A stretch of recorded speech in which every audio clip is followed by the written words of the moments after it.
Boa noite, gente, novamente. Estamos aqui no nosso segundo bloco na TV Thalito News, que é www.tvtalitonews.com.br. Estamos aqui nos estúdios com uma pessoa que eu admiro muito, que inclusive faz muita referência ao primeiro tema que eu tive com a doutora Leopoldina, que é esse grande sindicalista, Pedro Zanotti Filho. É isso, Pedro? Pedro Zanotti Filho? Obrigado pelo grande, Márcia. Boa noite, muito obrigada por estar aqui Obrigado com a você gente. pelo convite. Né? Eu que agradeço muito. Eu estou muito feliz de te receber. Me diz uma coisa, nós estávamos agora falando de direitos sociais, né? Que não tem jeito, inclusive nós participamos juntos de uma palestra e que só se falou sobre direitos sociais, e inclusive nós fizemos um debate, né? Os dois lados. Como que está essa situação depois dessa reforma? Como que ficou para o funcionalismo público? Então, doutora Márcia, falar depois da doutora Leopoldina é uma honra. Falar de direito do trabalho depois da doutora Leopoldina é uma honra, vem o Pedro.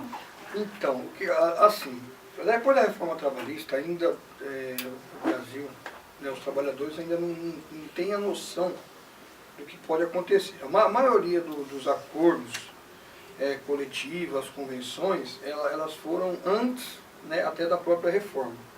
Então, o movimento sindical, algumas categorias que tiveram database agora, logo depois da reforma, elas já estão sentindo na pele, né, essas questões. No caso do funcionalismo mesmo, nós temos o nosso acordo de horas, ele é até março. Então, em março ele vai ser renovado. Vai ser renovado. Então, provavelmente, né, a gente já tem certeza absoluta disso, que a administração vai se basear, né, na nova CLT. Aí as pessoas perguntam, mas qual vai ser a diferença? Vou dar um exemplo. Vamos falar de direito do trabalho, lá da doutora Márcia, doutora Leopoldina, mas você doutora vive Lee, isso, eu vou te dizer uma coisa, você vive isso de uma forma diferenciada, porque você vive isso de dentro do sindicato. E eu acredito que, como eu falei agora há pouco com a doutora Leopoldina, o sindicato, ele acabou perdendo muita força, né, com essa situação. E ninguém melhor para falar do que aquele que vive a prática, porque nós vivemos teoria. Nós pegamos o caso concreto, passamos ele lá para o processo, pedimos ao juiz. Agora você não, você vive isso o tempo todo. É o dia a dia. É o seu dia a dia. Então, e o nosso acordo, por exemplo, nosso acordo ele tinha uma súmula do Tribunal Superior do Trabalho, que é a 444, até o servidor, né, entender.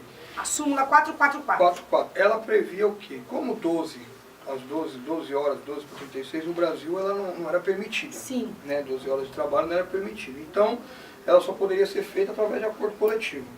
Agora, com a nova CLT, o que nós está acontecendo com os outros sindicatos e vai acontecer com a gente agora em março? O 12 por 36 está liberado. Né? Ele é permitido mas agora. Mas teve uma outra acordo. mudança também. Então, ele foi liberado de imediato, Sim. aí depois o Temer voltou atrás, fez uma medida provisória e falou que tem que ser feito com acordo com o sindicato. Com o sindicato. Através do DC. Só que então, mesmo sendo com o sindicato, alguns entendimentos, né, do patronal, a maioria do patronal, entende que essa súmula perdeu o valor. E essa súmula, só para você ter uma ideia, doutora, ela era assim, mesmo o plantonista que trabalha no regime de plantão de 12 horas por 36 minutos, quando o plantão dele caía em um feriado, ele recebia em dobro.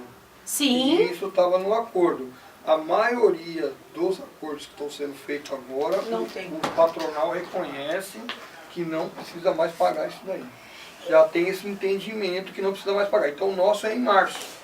Então ainda não conversei com o secretário de gestão qual é o entendimento dele sobre isso, né? Mas parece Mas que vocês têm esse acordo entre secretário de gestão e... Não, temos até porque a prefeitura hoje ela possui em torno de uns 5 mil servidores que trabalham no regime de plantão de 12 horas, né? 5 mil no plantão de 12 horas. Isso, por baixo. Mais ou menos. 800 guardas civis, né, municipais, tem pessoal da saúde, vai dar em torno disso daí. Tá, e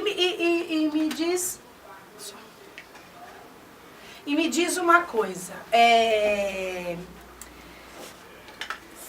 fora essa coisa do 12 por 36, eu fiquei sabendo que vocês têm aí uma quantia de horas extras, não é?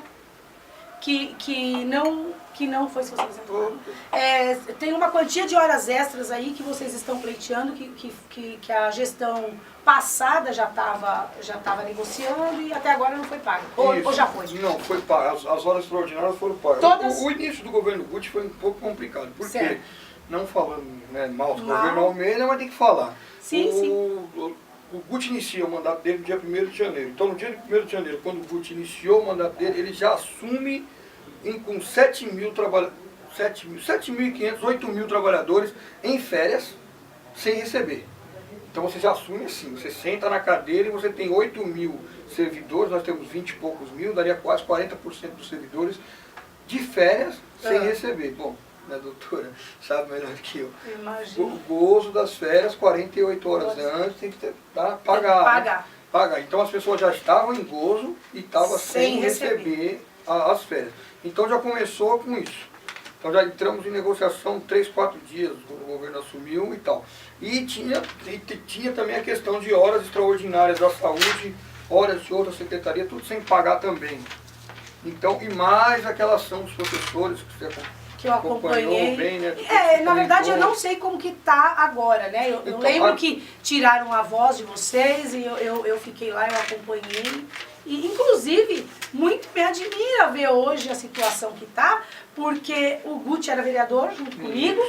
E o Guti, na verdade, ele estava ali apoiando todo aquele projeto de vocês, estava ele apoiou todo o procedimento.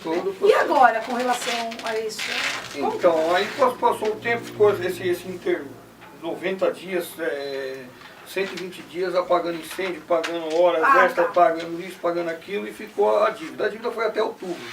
Né? Em outubro, outubro agora passado, o Guti, né, fez o compromisso de pagar, não era um valor, as pessoas às vezes podem achar que era um valor pouco, né? Nós estamos falando de 30 milhões de reais. 30 milhões de reais de dívida só com os professores.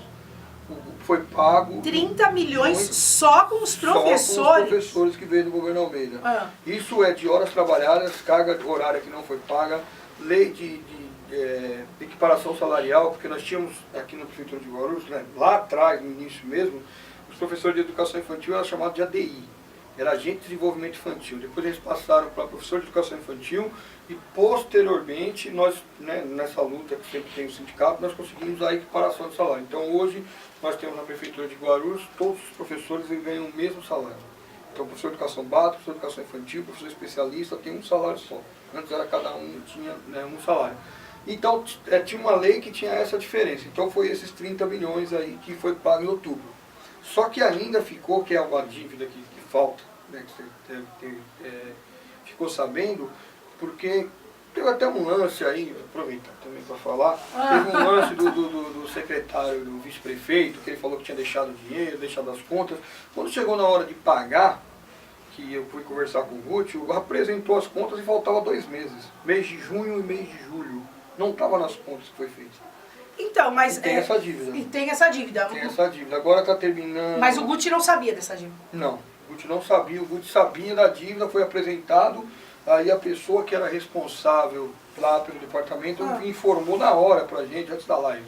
Ele teve uma live e tal, informou pra ele que, não, mas o secretário mandou pagar fazer as contas até maio. Falei, Guti, não é até maio, junho e julho você lembra, você estava na greve.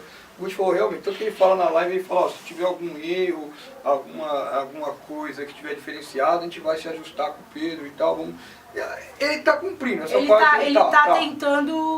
Na verdade, ele está tentando porque a gente sabe que tudo é difícil. A gente não fala em dinheiro pequeno, né? A gente fala em valores altos. Né? Então, inclusive até no dia que eu saí dessa reunião com ele falou que autorizou fazer as contas e tal. Até se tiver algum professor assistindo, a gente compartilhou na nossa página, o pessoal acompanha.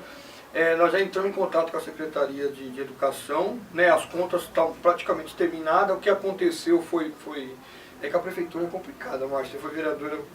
eu fui só 15 dias, com tempo, você não tem noção de como que é essa situação. Uma máquina muito grande e muito complicada. Então, o que acontece? Teve uma dificuldade, né, para avisar para todos que estão assistindo, que no período de junho e julho daquele ano, que foi no ano de 2016, 16, algumas escolas não tinham ponto eletrônico. O ponto eletrônico estava queimado. Ponto eletrônico. Então, como fazer para provar que essas Que pessoas essas trabalharam? fizeram essas horas extraordinárias. Extraordinário. Então, que essa hora a mais da carga horária. Então, assim, então tá tendo essa dificuldade. Então, estamos tendo que levantar, a Secretaria de Educação está levantando todos os cadernos de hora atividade. Caderno de hora atividade é uma poder reunião de comprovar. professor que ele teve lá na reunião, assinando um por um, porque também está falando de erário, né? Porque se cometer uma gafe de pagar alguém com erário, dinheiro... Tem que ter a responsabilidade com o dinheiro público. Com o dinheiro público. Certeza. Então, se a pessoa... eu sempre falo isso. Todo lugar que eu vou, eu procuro falar isso daí. É isso então, mesmo. não por ser do Sindicato do Servidor, estou presidente do Sindicato do Servidor, mas também não apoio nada de errado. A gente cobra o servidor o que é certo. Até as pessoas comentam às vezes, mas falam assim, poxa, Pedro, toda greve que o servidor faz, você vai lá e negocia o tribunal para repor as horas. Ah, o meu esposo trabalha na metalúrgica e lá fez acordado com o patrão e o patrão pagou. Aí eu sempre vou, né? Que com o erário público é outra conversa. Aí eu coloco o pessoal, falo, pessoal, nós entramos em greve durante 2 dias. Nesses 2 dias, nós não prestamos serviço para os munícipes. Porque nós estávamos brigando por uma coisa que era nossa de direito, né? Está na Constituição que você pode fazer isso e tal. Sim. A partir do momento que terminou isso, você não quer ficar com um prejuízo, certo? Então a gente acorda com o prefeito que o quê? Que o prefeito vai pagar aquele dia de trabalho, mas eu vou dar a minha contrapartida para o município, que é repor aquele dia de trabalho. Aquele dia de trabalho. Se for os professores, se for os guardas, e assim seria. Então no setor público é diferente, é difícil colocar na cabeça das pessoas, né?